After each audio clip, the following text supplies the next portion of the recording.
కర్నూలులో హత్యకు గురైన మాజీ కార్పొరేటర్ సంజన్న కుటుంబాన్ని ఎంపీ బైరెడ్డి శబరి పరామర్శించారు. సంజన్న మృతితో కుటుంబ సభ్యుణ్ణి కోల్పోయానని ఆమె ఎమోషనల్ అయ్యారు. కన్నీళ్లు పెట్టుకున్నారు.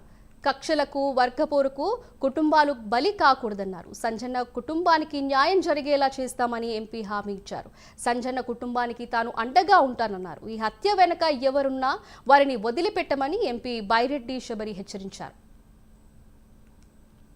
చాలా బాధాకరమైన విషయం ఇది.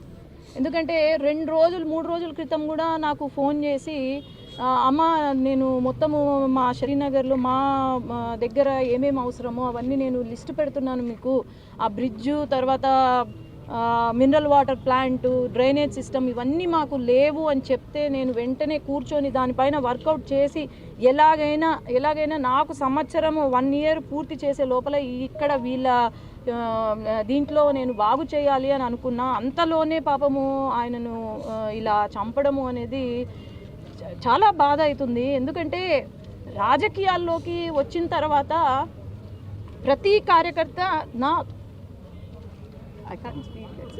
నా కుటుంబంతో సమానం అనుకున్నా. ఈరోజు నా కుటుంబంతో సమానమైన కార్యకర్తలు ఈరోజు పోగొట్టుకున్నా.